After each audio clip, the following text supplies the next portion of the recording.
Ahora vamos a hablar de digestibilidad. La digestibilidad es una propiedad del alimento y se define como la proporción de alimento ingerido que no aparece en las heces o materia fecal y que se considera utilizable por parte del animal tras la absorción en el tracto digestivo. Los estudios de digestibilidad pueden realizarse tanto para un alimento completo como para determinadas fracciones, como puede ser obtener la digestibilidad de la proteína, la digestibilidad de la FDN, de la FDA, etc. La digestibilidad generalmente se expresa por medio de un coeficiente, o sea, en porcentaje, y existen dos tipos de digestibilidades. La primera, como se observa en la diapositiva, es la digestibilidad aparente. ¿Cómo se calcula? De la siguiente manera. Primero hay que determinar el consumo total, o sea, consumo de materia seca total, menos las heces totales excretadas, expresadas en materia seca también, dividido el consumo total por 100 para expresarlo en porcentaje. Pero también existe el coeficiente de digestibilidad real. Es aquella que en las heces se restan los productos metabólicos. Por lo tanto, esta digestibilidad es mayor. ¿A qué hacemos referencia? A lo que llamamos heces metabólicas. Son aquellos productos metabólicos derivados de descamaciones epiteliales del tubo digestivo, enzimas, jugos digestivos que no terminan siendo absorbidos. En el caso de los rumiantes, aparecen en las heces compuestos nitrogenados principalmente, de diferentes orígenes, como puede ser nitrógeno del alimento no digerido, nitrógeno de los microbios o de las bacterias ruminales no digeridas en el intestino delgado, nitrógenos de las células epiteliales del tubo digestivo, nitrógeno de las enzimas, nitrógeno de la síntesis microbiana en ciego y colon. De lo anterior podemos desprender que para las proteínas o el nitrógeno, la digestibilidad aparente carece de significado para los rumiantes por el variado origen y la magnitud que puede tener estas pérdidas fecales de nitrógeno. Aislar en las heces los nutrientes no digeridos, las llamadas heces metabólicas, es sumamente dificultoso, por lo que se está más ampliamente generalizado el uso de lo que es la digestibilidad aparente, ya que estima razonablemente la utilización real por parte de los animales de los alimentos o de sus componentes.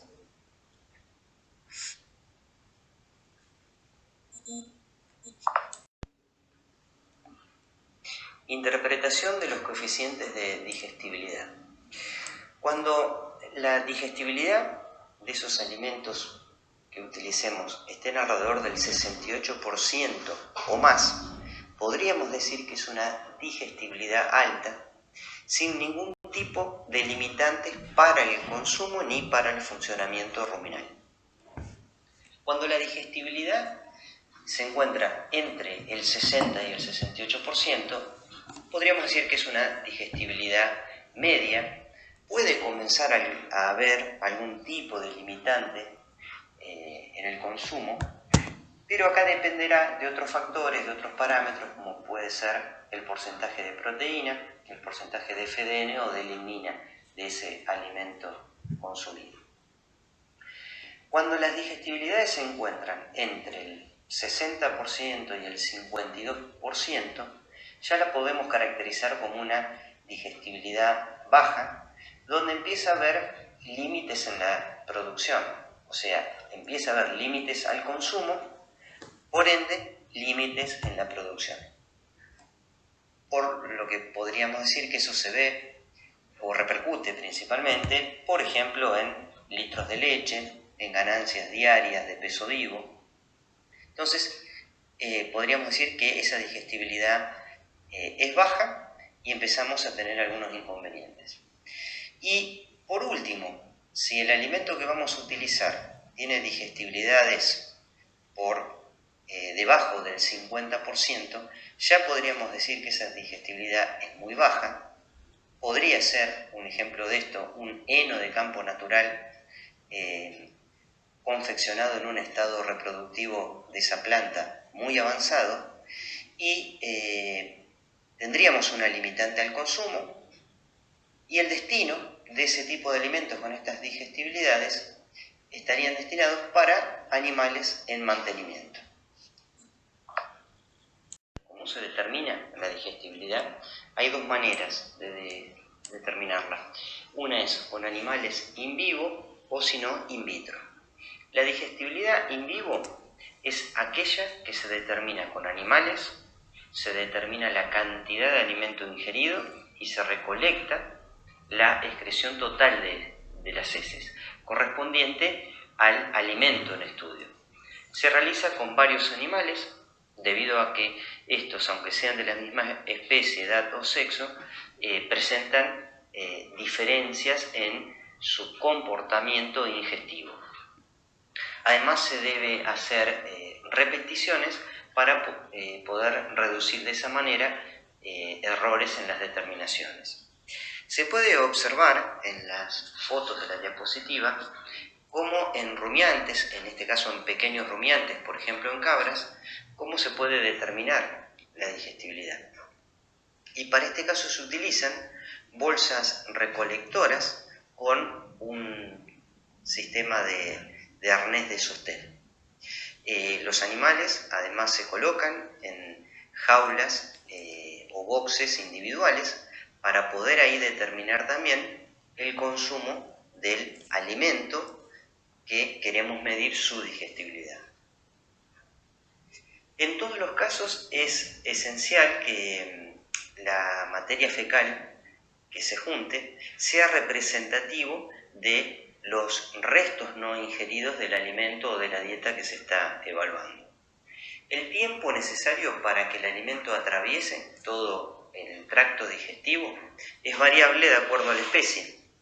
Por ejemplo, en aves y conejos podríamos hablar que eso tarda de 3 a 4 días, en cerdos de 4 a 6 días y en rumiantes al menos una semana. En caso particular de las cabras, la tasa de pasaje de las mismas es un poco más rápida que otro rumiante, y en 4 o 5 días podríamos decir que su aparato digestivo se vacía totalmente de un determinado alimento consumido.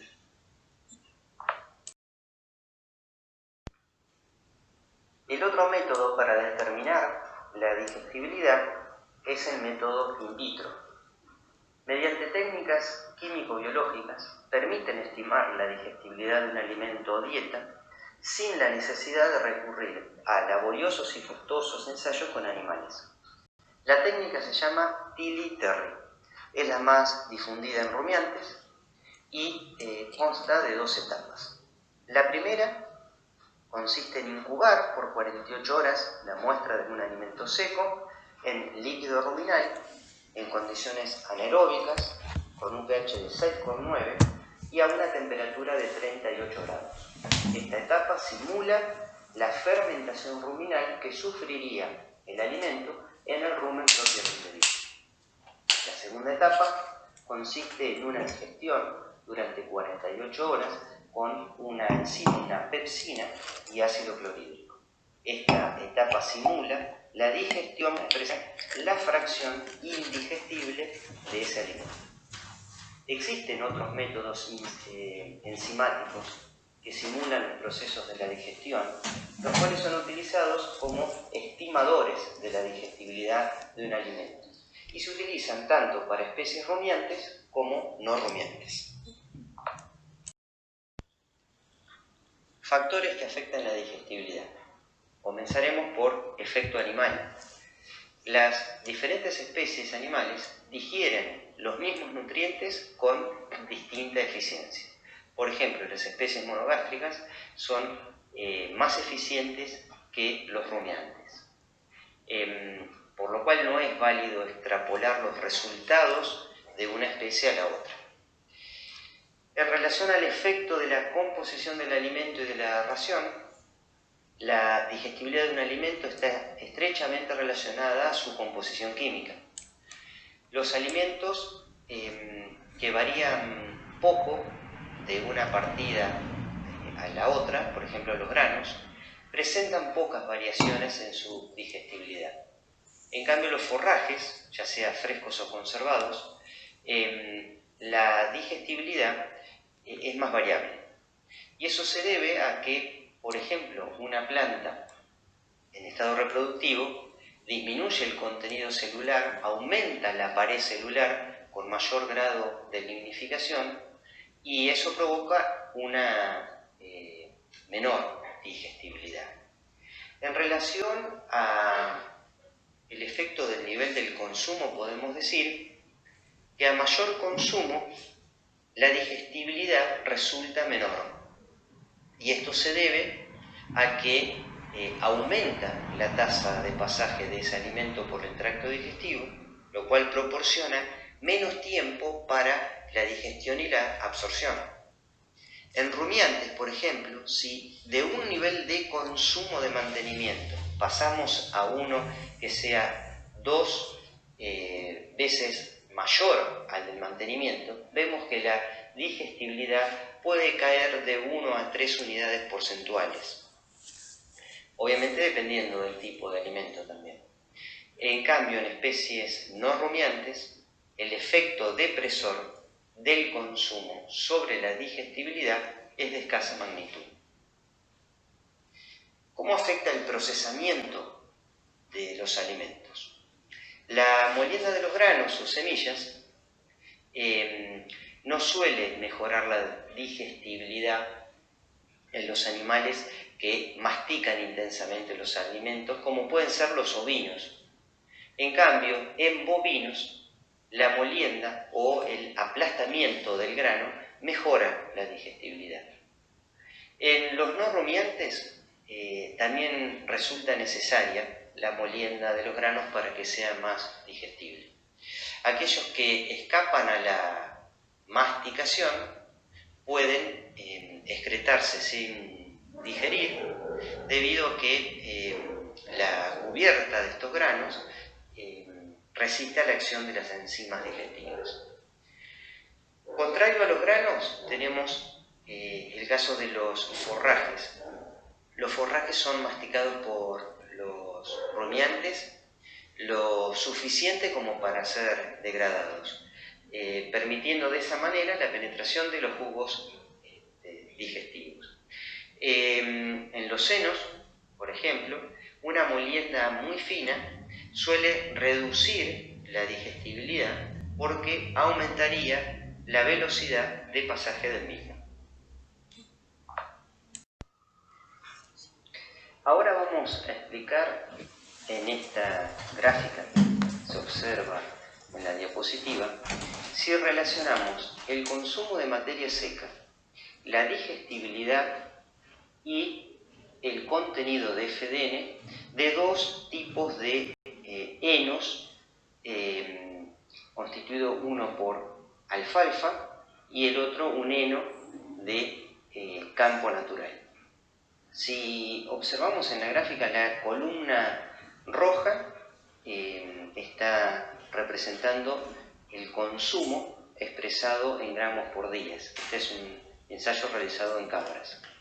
Después, la columna blanca representa el porcentaje de digestibilidad que tenía cada alimento.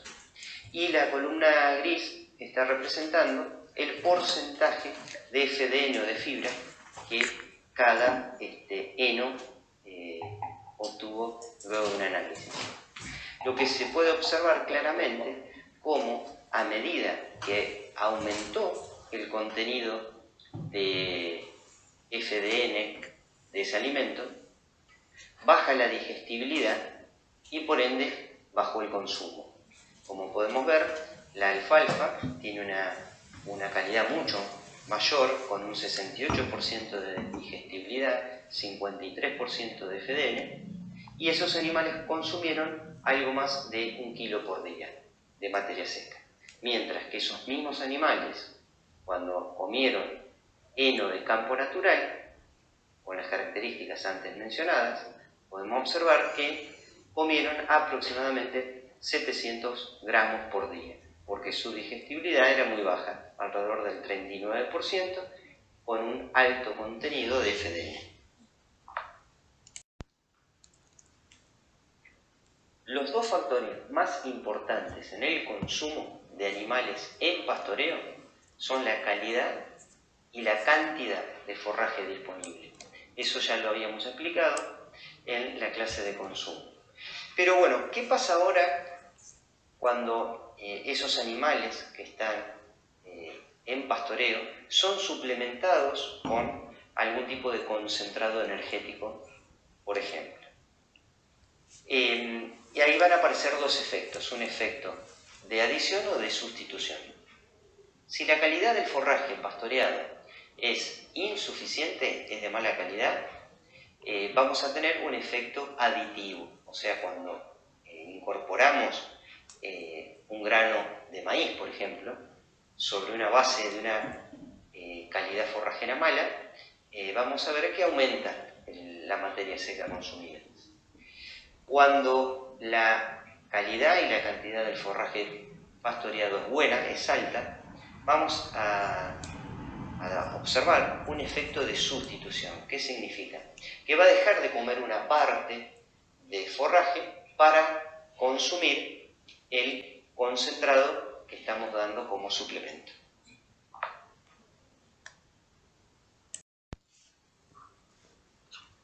Ahora vamos a explicar un caso de efecto de sustitución. En un ensayo realizado con cabras, donde se suministró a una dieta base de heno de alfalfa diferentes cantidades de maíz, o sea, cantidades crecientes de porcentaje de maíz respecto a su peso vivo, y se midió el consumo total de materia seca, el consumo solo del forraje del heno de alfalfa y el consumo de maíz. ¿Qué es lo que se puede observar? Las columnas rojas es el consumo total de materia seca. Eso significa el heno de alfalfa más el maíz. Las columnas verdes representan el consumo del heno de alfalfa y las columnas grises el consumo de maíz.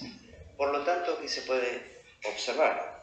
Que a medida que crecía el consumo de maíz, representado por las columnas grises, el consumo del heno de alfalfa, representado por las columnas verdes, disminuía, mientras que el consumo total de materia seca se mantenía constante. Este es un caso de efecto sustitutivo. La calidad del heno de alfalfa era excelente y se lo suplementó con un concentrado energético como es el maíz y se comprobó este efecto.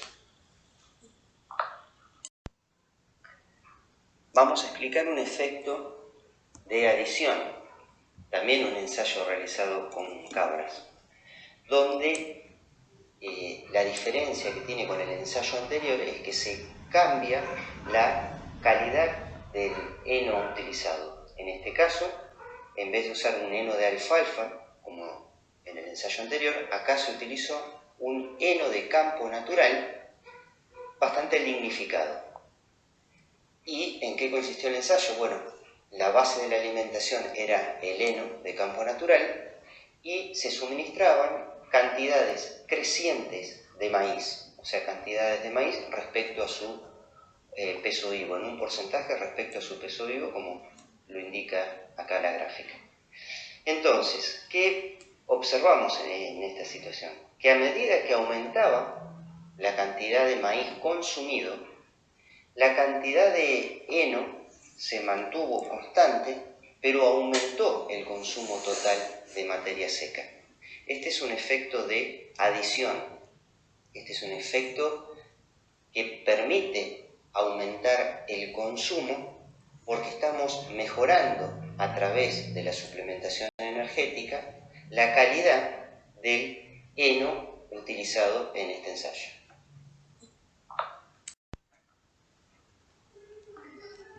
Ahora vamos a explicar qué implicancia tiene un efecto sustitutivo o aditivo en relación a la ganancia diaria de peso vivo y a la receptividad por hectárea. Entonces dijimos que si la situación de esa pastura, de ese forraje, era de baja calidad o baja disponibilidad y se suplementaba con un concentrado, el efecto era aditivo. Los animales terminaban consumiendo más. ¿Eso qué implica? Lograr mayores ganancias de peso vivo. Pero la receptividad, o sea, animales por hectárea, no va a cambiar, no va a permitir aumentar la receptividad. Lo que sí vamos a lograr son mayores kilos por hectárea. Con la misma carga animal, mayores kilos por hectárea. Ahora, si la situación de la pastura, del forraje que estamos asignando, es de una calidad alta, de una disponibilidad alta, y suplementamos, verificábamos un efecto de sustitución, o sea, reemplaza o deja de comer un cierto porcentaje, cierta cantidad de pastura para incorporar el suplemento, el concentrado, pero manteniendo la cantidad de materia seca total consumida. Entonces, ¿eso qué nos permite? Por un lado nos permite aumentar la receptividad porque se libera pastura, nos permite aumentar la carga animal. Quizá ese efecto sustitutivo no lo vemos reflejado en la ganancia de peso vivo, pero sí en los kilos logrados por hectárea. Ahora, si nosotros tenemos situaciones de calidad y disponibilidad de esta pastura o del forraje asignado de calidades intermedias, podemos tener ambos efectos, aditivo y sustitutivo.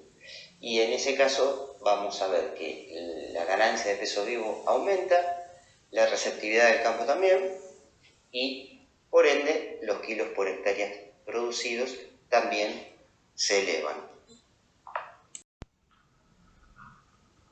La digestibilidad de un alimento no solo está afectada por su composición, sino también por la composición de los demás alimentos ingeridos con él.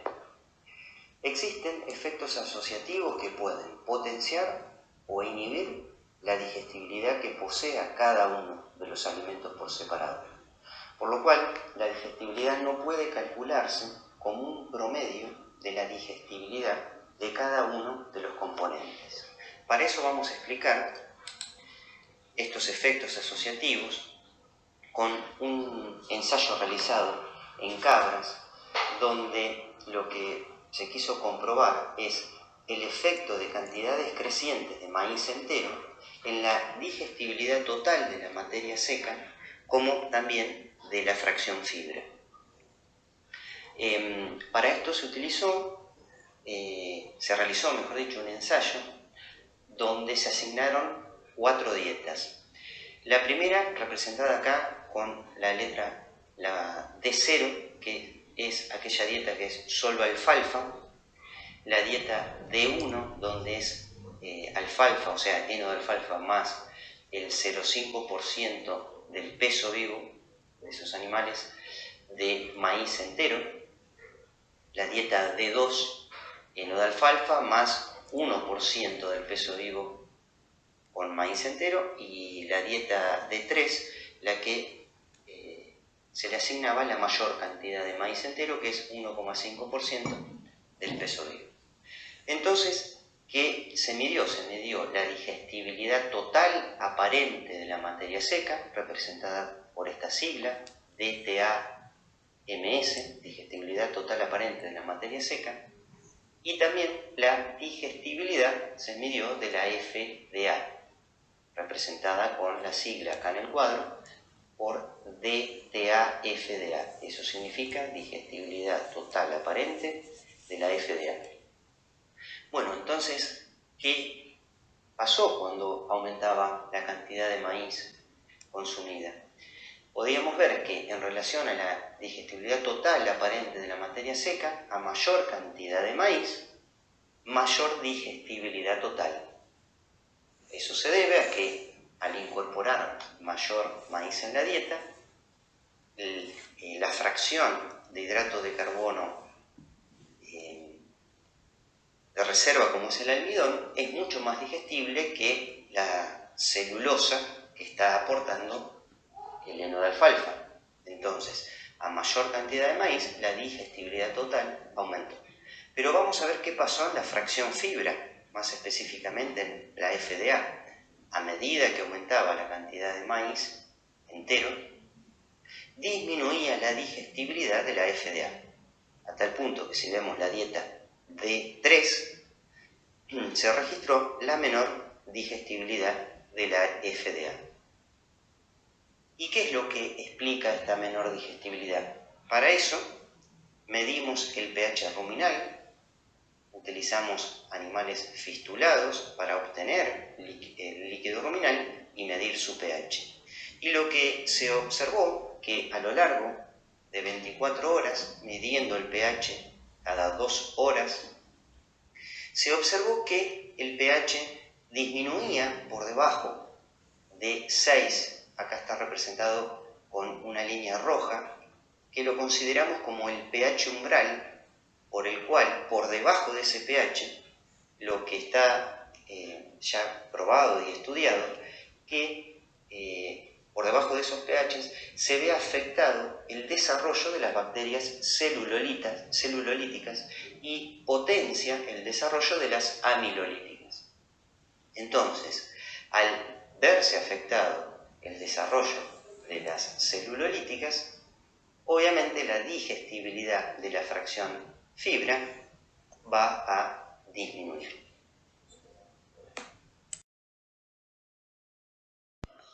Bueno, ahora vamos a explicar el efecto que tiene la suplementación con maíz, pero en este caso con maíz molido, en la digestibilidad también total y de la fibra. Este es un ensayo exactamente igual al anterior explicado, pero la diferencia radica en que el maíz, en vez de presentarlo de manera o ofrecerlo de manera de grano entero, se le asigna como grano molido de maíz. Repetimos, las dietas son exactamente lo mismo. Acá en esta tabla se observa, la diferencia está en cambiamos el tipo de letra para asignar las dietas, pero M0 sería la dieta con solo heno de alfalfa, M1 heno de alfalfa más el 0,5% de maíz, M2 el 1% de maíz y M3 el 1,5% de maíz, siempre respecto al peso vivo expresado en materia seca, y la diferencia está en que el maíz es molido. Se usaron los mismos animales, el ensayo fue exactamente igual. Ahora veamos qué pasa con la digestibilidad. La digestibilidad total de la materia seca, por las dudas reiteramos, acá expresado con la sigla DTAMS, también sufre el mismo efecto, o sea, a medida que va aumentando las cantidades de maíz, mejoró la digestibilidad. Y si observamos y comparamos con el cuadro anterior, son las mismas cantidades asignadas, el mismo heno de alfalfa utilizado, pero el hecho de presentar el maíz de manera molida hace que el almidón esté mucho más disponible y sea mucho más digestible. Entonces, esa digestibilidad en el tracto total, como así se la llama, digestibilidad total, se corresponda de manera mayor a medida que es mayor la cantidad de maíz consumida. ¿Qué pasó en la digestibilidad de la FDA? Recordamos, acá está representado con la sigla DTA-FDA, digestibilidad total aparente de la FDA. También bajó igual que en el ensayo anterior, pero si comparamos los valores, el efecto fue mucho más pronunciado, o sea, la disminución de la digestibilidad del heno fue mucho mayor. O sea, cuando hablamos de digestibilidad de la FDA, estamos hablando principalmente de la digestibilidad de la fibra del heno de alfalfa. Entonces, podemos observar que la digestibilidad fueron menores de la fibra, y en este caso en particular hasta incluso se comportó mucho peor la dieta que no tuvo la máxima cantidad de maíz. Ahí se combinó un efecto asociativo negativo entre la cantidad de almidón y la cantidad de fibra. La dieta del 1% de maíz molido, en su dieta total, la participación del heno de alfalfa sigue siendo importante. Entonces hay mucha cantidad de fibra, pero a la vez también hay la suficiente cantidad de almidón para que los pHs hayan sido lo suficientemente bajos para ver modificada la composición de la flora ruminal, como explicamos anteriormente. Y si observamos la gráfica del pH ruminal y la comparamos cuando se utilizó maíz entero, vamos a ver que los pHs estuvieron muy por debajo de 6. Incluso las dos dietas con máximo maíz, M2 y M3, reportaron los pHs más bajos y la mayor cantidad de horas con pH por debajo de 6. Esa es la explicación por qué la digestibilidad de la fibra aún fue menor que cuando se utilizó el maíz entero. Entonces, fíjense acá cómo el procesamiento del grano influyó más negativamente aún en la digestibilidad de la fibra. Ahora vamos a ver los efectos asociados positivos, así se lo llama. Para explicar esto vamos a utilizar también una experiencia hecha en cabras. Utilizamos cabras porque es la línea de trabajo de la cátedra, y el ensayo consistió en lo siguiente: se asignó una dieta testigo, así se la llama, que era 100% heno de campo natural, y una dieta a base de heno de campo natural. Se le asignó un forraje verde hidropónico. En este caso se utilizó avena implantada de manera hidropónica.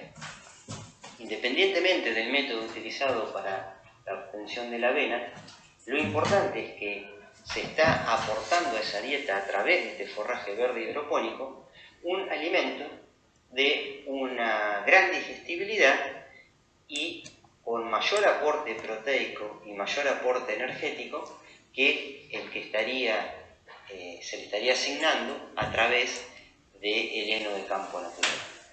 Entonces, ¿qué es lo que se comprobó? Respecto a la digestibilidad total consumida, la dieta que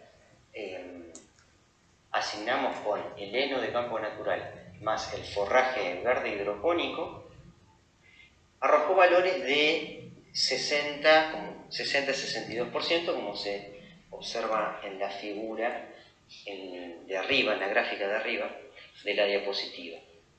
En relación a la digestibilidad del heno de campo natural, que arrojó valores de algo más del 45%.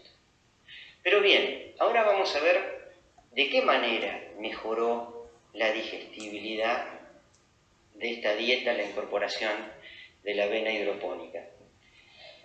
Y para eso utilizamos animales fistulados, en este caso no para medir el pH ruminal, sino para medir la degradabilidad ruminal del heno de campo natural cuando la dieta incorporó forraje verde hidropónico y cuando la dieta solamente estaba asignada con heno de campo natural. ¿Y qué es lo que observamos ahí? Y acá está representado con la gráfica de abajo de la diapositiva. Cuando medimos la degradabilidad ruminal del heno de campo natural en la dieta testigo, o sea, sin avena hidropónica, la degradabilidad ruminal a las 48 horas llegó alrededor de apenas 15%, o sea, de lo asignado adentro de unas bolsitas de degradabilidad, como se observa en la foto, que van adentro del rumen y se retiran a las 48 horas de incubación, solamente se había degradado el 15%. Ahora, cuando hicimos lo mismo, adentro de las bolsitas de degradabilidad se coloca heno de campo natural, se incuba en el rumen durante 48 horas, pero a su vez también comían avena hidropónica, podemos observar que la degradabilidad de ese heno de campo natural a las 48 horas superó el 30%, duplicó la degradabilidad en el mismo tiempo.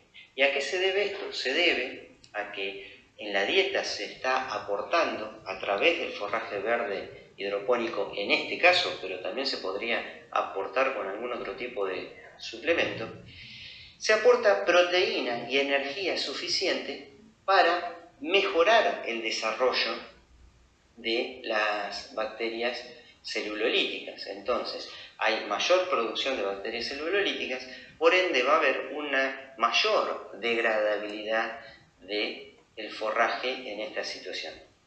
Si bien acá no están los valores de pH, también se midieron, y los valores de pH siempre estuvieron cercanos a 6, 6,5, o sea, nunca estuvieron por debajo de 6. Con esto que quiero decir que se logró también un ambiente ruminal que favorecía el desarrollo de aquellas bacterias celulolíticas que van a permitir una mejor degradación de la fibra. Por ende, si la digestibilidad total se va a ver mejorada por una combinación positiva de ambos alimentos. El forraje verde hidropónico per se es mucho más digestible que el heno de campo natural, pero a su vez este incorporado en la dieta mejora la degradabilidad del heno de campo natural, potenciándose ambos alimentos y viéndose traducido en una digestibilidad total mucho más favorable.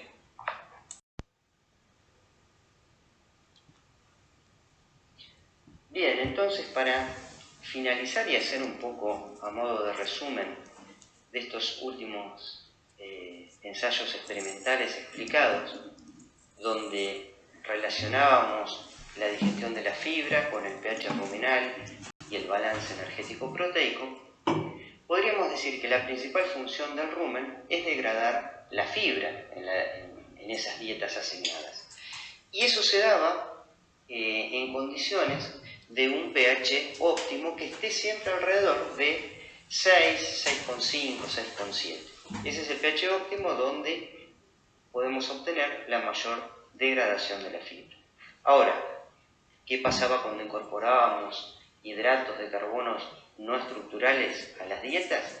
Lo que observábamos era una mayor producción de ácidos grasos volátiles totales y disminución del pH ruminal, y eso provocaba una menor degradabilidad y digestión de la fibra. Entonces, la cantidad de fibra que se degrade a nivel ruminal va a depender del balance entre proteína-energía junto con el balance entre la tasa de degradación y la tasa de pasaje.